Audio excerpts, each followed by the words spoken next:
Welcome to Career Tools. This is Wendy. And this is Kate. Today's cast, Time Management and the High S, Part 1 of 2. The questions this cast answers are, what are High S's strengths and weaknesses when it comes to time management? What can a High S teach other styles when it comes to time management? What can a High S learn from other styles when it comes to time management? If you want the answers to these questions and more, keep listening. If you're in the Southern United States, you can come see us in Atlanta this September. Our EMC and ECC are coming to Atlanta on September 24th and 25th. You and your directs can learn about effective management or effective communication, or both, from one of our speakers, which also means you can ask a ton of questions. September 24th and 25th, sign up at manager-tools.com/training. We've been giving guidance about specific skills we can use in the workplace and how our behavioral tendencies or our preferences affect them, and how we can save ourselves from our own selves and our own preferences for years. And finally, we've got around to time management. And as you know by now, you can't actually manage time. It tends to be like sand. You can't hold on to it. But you can manage the time you have more efficiently. And there are ways that we naturally do that and ways that we get in our own way. And High S's are the same as all of the other styles in DISC. They have things that they do that get in their own way. And so in this guidance, we're going to talk about some of those ways that High S's get in their own way and how to solve them. So what that means is we're going to cover balance helping others with personal productivity, manage resistance to change, speed up decision-making, don't overcommit, and maintain an efficient pace. Exactly. And so for those of you who are wondering what this DISC thing is that we're talking about, I'll give you a 2-minute thing. There is, if you go to our website and you look for the map of the universe and look for DISC, there's 50 or 75 podcasts about DISC where we've talked about all sorts of aspects of it and the letters and what they mean. But I'll give you the quick précis. So DISC is a behavioral instrument. It looks at the way you behave and what that tells us about your preferences and the way you can be more effective with other people. It looks at your behaviors on 2 axes. So it divides people into assertive and reserved, and task-focused and people-focused. So if you look at people who are assertive and task-focused, those people we call high Ds. They're the people who just want to get things done. They talk quickly. They talk about the things that they want to get done. They walk into meetings. They check off the things that need to get done, and they walk straight back out again because that's the only reason they were there. They weren't there to chit-chat. They were there to get things done. The assertive people who are people-focused are the people who walk into meetings and slap everybody on the back and say, hi, and it's so good to see you. And they don't get anything done because they're too busy having a good time. They dominate the room, but they want to meet all the people and chat about the people. The people who are reserved and people-focused, those are the people we're going to talk about today, the High S's. They are the people who really care about the team and they want everybody to be comfortable with how we're moving through the processes. They talk more slowly, they're very gentle, and they just want everything to move smoothly. If they walk into a meeting, they're the one who makes sure everybody's got some coffee and some tea and we're all comfortable with sitting nicely before we start the meeting. The people who are reserved and task-focused, those are the people who have a spreadsheet and then they have a backup spreadsheet. They are very data-focused. They're the people who make sure we get everything done. They don't talk a lot. They're not very loud, but they're very certain that we've checked every single box before we move forward.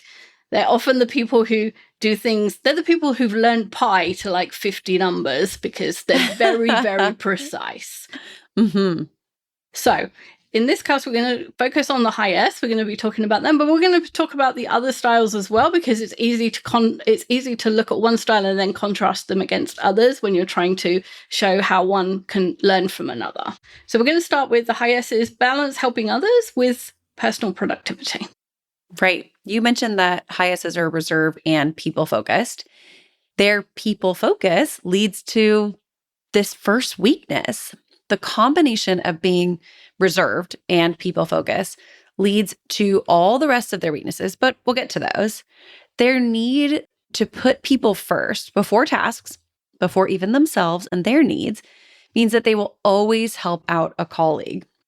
While we admire this trait, and I will say personally, I have some high S's in my life, and I genuinely value having those people in my world. I find that high S's are wonderful, lovely people to be around. I'm always jealous when I think of like the archetype high S people because it's a great list. So this is an admirable trait to think about others first before tasking and to always help other people. As a high D, I could do with more of that, certainly. It does put the high S in a position where they have less opportunity for personal productivity, right? Some of their time, some of the high S's time goes to helping others, and it limits their ability to get stuff done, stuff that's about them, their tasking, their work. If a high S is approached by a colleague in the office, the attention of the high S goes there. When the phone rings, if the Slack comes over, or if an instant message pops in, the high S will focus on that. They put all of their attention on that incoming message. The thought is that they don't know if it's more important than what they're currently doing. And so, I need to make sure that I'm making the right priority decision before I keep going on this thing that I'm focused on. It leads to constant interruption. And once the high S has turned their attention to the other person, they feel obligated to follow through, answer the question, complete the task, work on the task, or just do whatever is most helpful. And there's also, I think, maybe a classic, no, it's not a meme, but there's a kind of classic work stereotype, I suppose, of the high S is the person in the office who, if somebody comes in and says, oh, I have a migraine, the high S will say, well, of course you should take it easy today and take on some extra work or take on some extra responsibility, or say, it's fine if the deadline gets pushed a little bit because you're sick, you're feeling poorly. It does put the high S in tighter positions, trickier positions when deadlines are coming up, when the other resource, the other person as a resource isn't pulling their weight. The high S, though, is more open to those things. And so we've got the constant interruptions, and we've got that maybe focus on the other person leading to that. So, and I can't imagine what it would be like to focus on every single message that comes in.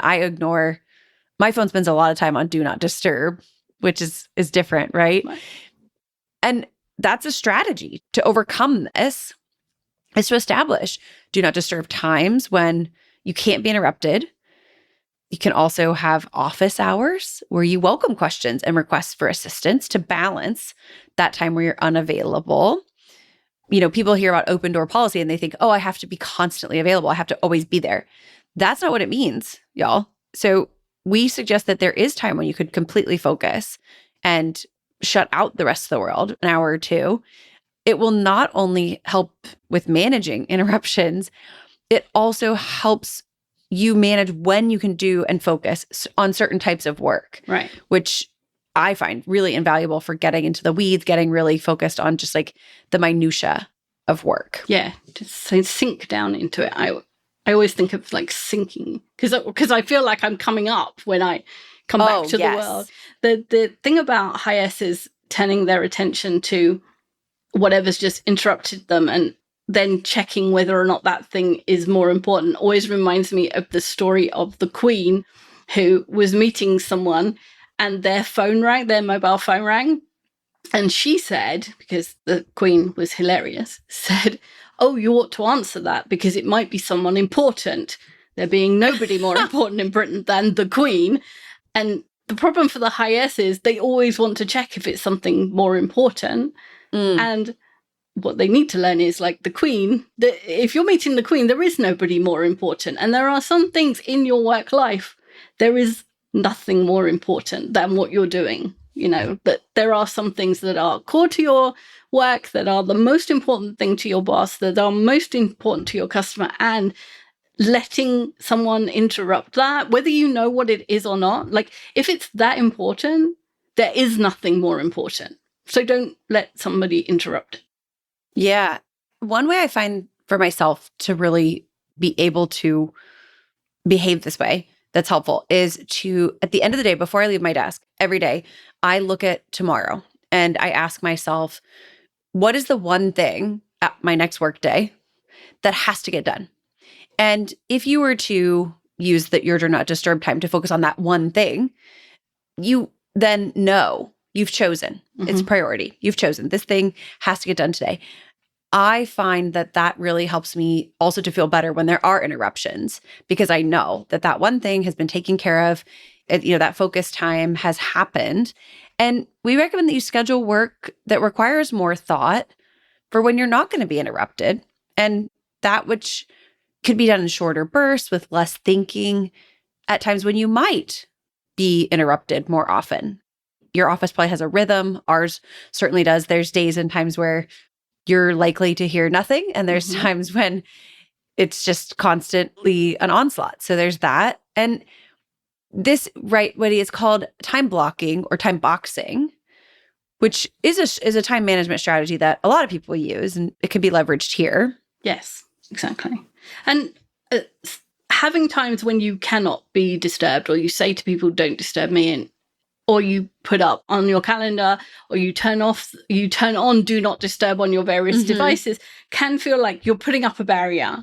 But remember, people would be mortified if they find out that they're disturbing you for minor things when they knew they could have easily waited, right? If they found out you were doing something that was of utmost importance and they interrupted you because they needed some Tylenol and they could have got it from 4 other people, they'd be mortified. So don't think that these barriers or saying I can't be disturbed right now is such a bad thing between you and something. It's not the end of your relationship between you and someone else. It's actually a good thing. And secondly, the work that you're doing is for someone who is important to you too.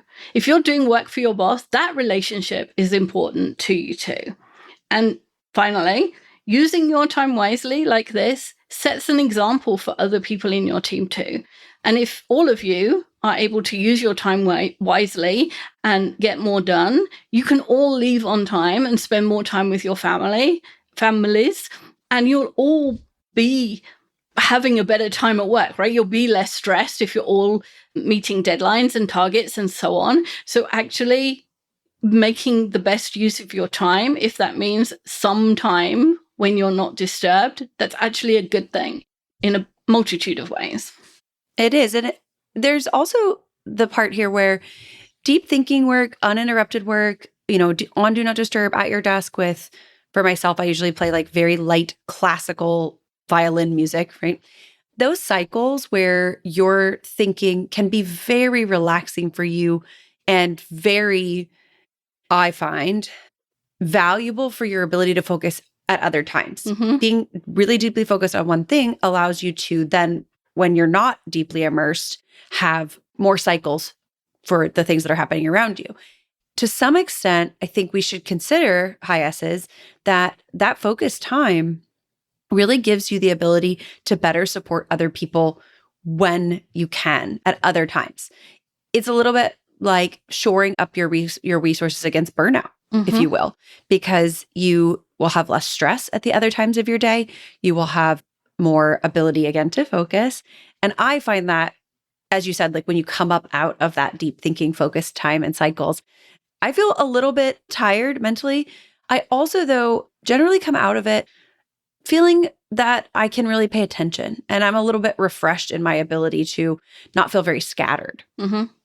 And definitely if that's the most important thing, or that's your one thing that you wanted to get done, and that's done, your ability to focus on other people and concentrate on other things is so much easier because you don't have that in the back of your mind. Yes, absolutely. And we can take a page from the Other Profiles book here. Like a high I, you can use technology to help. You can turn off all your various notifications, prevent your email from bringing new messages while you do this specific work item. It will help you by preventing you even knowing that there's a new request. And if you find yourself particularly distractible, there are apps as well that help you focus in various ways. There's a whole bunch of them. Yes. I honestly find just the silence is so valuable. The lack of external noise that comes with limiting these notifications, interruptions. It's refreshing. Yes. It's relaxing. Yeah, and it's so rare as well. Yeah. In the rest of life. True. Right? Yeah. It's like when you accidentally, sometimes I accidentally forget to turn my phone back on after a flight. It's just so nice. I tend to put mine somewhere on a Friday and then on Monday morning discover it hasn't been charged for 2 days. Oh my gosh.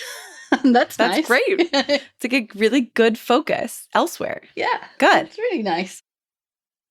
We've done it all.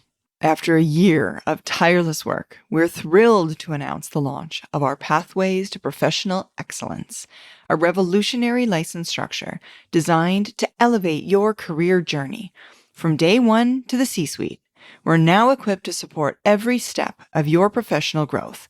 Whether you're kickstarting your career, stepping into management, or leading at the executive level, we have the perfect toolkit for you.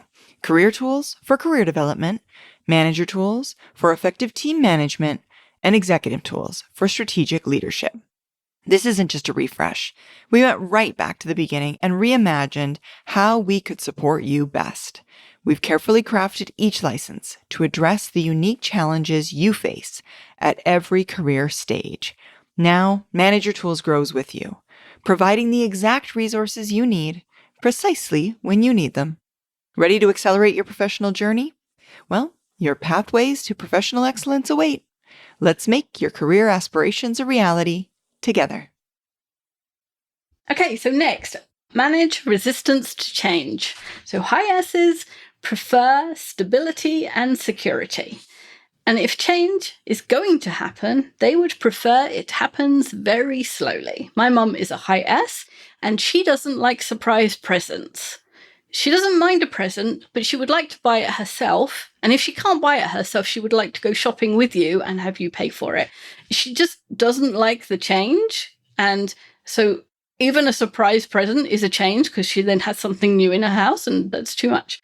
And so you can imagine at work when there's, in organizations, there's a lot of change a lot of the time, and high S's find that stressful.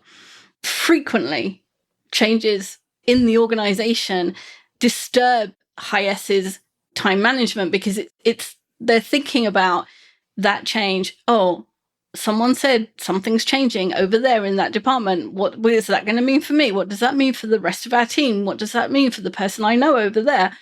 And the routine is disrupted, and it takes them a long time to recover as well, to bring them back to stability. Even just the talk of changes, even just someone mentioning it is enough to shake them out of a productive state. So learning how to accept and adapt to changes makes their work life more stable, and therefore makes them better at time management and better at productivity overall. So we're going to talk about some ways to do that.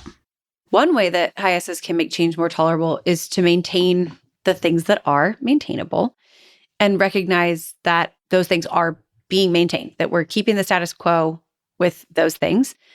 It's rare, even in a complete company reorg, that everything is changing.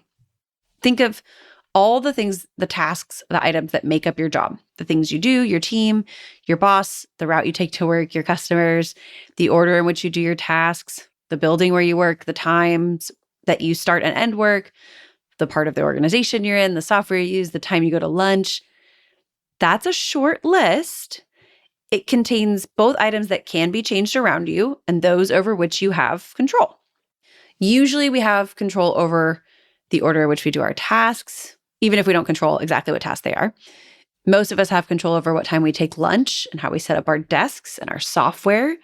If there's a complete company reorganization, maybe in the most extreme case, your boss, your team, the part of the organization that you're in, the building, the route, the times and tasks could all change at once, but that's very extreme. Less likely that all of those things will change at once. And even then, our email system is probably going to remain the same. The way we set up our desk can remain the same. Even if the desk is in another building, the order in which we do our tasks that we control, that can be the same, at least in a general sense. So it's worth reminding yourself. It's a lot, I think of it a lot like the idea of when you start to have negative or pessimistic thoughts, to remind yourself of the good stuff that's happening. Mm-hmm. It's really easy to say, oh, this one thing, then it's really easy to get down a negative path. Yeah, like start that spiral. Yes. And this is the same. It's, oh, this changed. So much change. And while I'm not discrediting that feeling, it is worth noticing many, many things are still the same. Where you live, your family, there's a lot of things that are still status quo, they're still stable. And it is worth reminding yourself of those things. We do have some measure of control over our work, even in small ways. And routine can be really helpful that way. Like every Monday I do these 5 things, right? Every Friday afternoon we do these 5 things. That kind of focus on, yes, there's change. And there's always going to be change. The universe causes it around us. We have no choice. Even if your company doesn't even try to make any changes happen. Mm-hmm. So we have to remind ourselves about the things that aren't changing. I saw a survey this week that said 55% of people think there's too much change. And then 75% of people think they're excited about the changes to come, which was slightly confusing. It is confusing. I genuinely believe that there's changes that happen to us, and there's changes that happen because of us.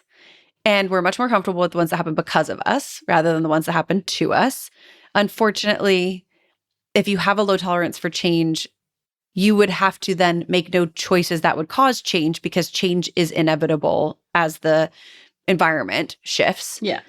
Additionally, and I've said this for years, the static friction of a refrigerator is quite high. I believe the static friction of a human is higher. Okay.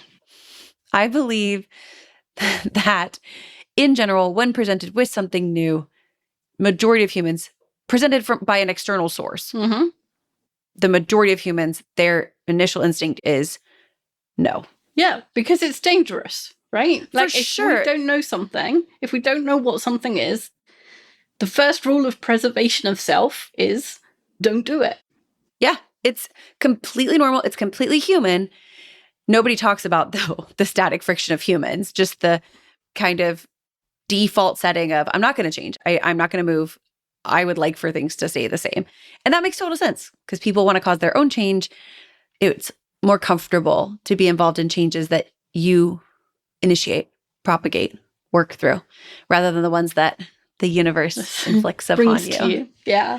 So, given that we're not going to be able to change the fact that the universe is bringing changes to us, or the organization is bringing changes to us, one way to cope with the fact that the changes are coming, look at what is actually changing and what is staying the same from your existing structure. So a common example is your boss is changing, and that can be really upsetting, especially if you've known your boss for a long time and you feel very settled in that relationship, and you know that that person knows you very well and knows how you react to certain situations. They have history with you, and so they'll give you grace on certain things. And so having a new boss is upsetting for everybody, for every style. But if everything else is staying the same, like you have the same team, you have the same job, you have the same customers, you're still going to be successful in the job you're in, right? If it's only your boss that's changing, like you're doing the job. If you're doing it well now, you'll be doing it well afterwards. So we understand why you worry about this. And most of what makes up your day is staying the same. So you can make a list of the things that you might need to change or adapt, so that you can discuss it with your new boss, or you can think about when your new boss arrives and they say, I never have Monday morning meetings. And you've been used to having a Monday morning meeting. And now you think, oh, like that's going to mess up my routine. Like you'll have something, a list that you can write down, or you can have okay, I need to consider this, and I'm going to put aside an hour to think, how does that change things? What do I need to change? And plan it rather than spending time worrying about it and therefore disrupting the rest of your week or month, because you're sort of going round and round of it in your mind rather than just making a list of tasks or making decisions about things. Mm-hmm. It's a very getting things done approach to saying you have this list of things in your head, write it down such that it's not in your head, it's not taking up space, and can be then evaluated, actioned. Evaluated, sometimes I find, sometimes it's an emotional response. And all the things I write down don't necessarily need to be considered. They are more about how I feel. Yes, that's often true too. And you can use the same strategy with anything from small changes, like a change to a process that you've been using for a long time. That's often more irritating than upsetting because your fingers do the automatically press the right keys. And when somebody changes a process, your head goes, I go left and then I go right and then I put in the number, and then somebody changes the process and the number isn't there. It's really annoying. And you can use it for big changes like company reorganizations, and looking at the change in a broader context can help shrink it and then help you get back to work more quickly. So we've given you 2 things to think about, hiatuses. So balance helping others with your personal productivity and looking at how much time you're spending on your own things and how much time you're spending on other people's things. So that's quite a big change to make to your calendar. And then how you're dealing with change. So those are quite heavy subjects. So we'll leave you here. And next week we'll pick up with speeding up decision making, which is also a difficult task. So we'll split those 2 up. And we'll see you next week.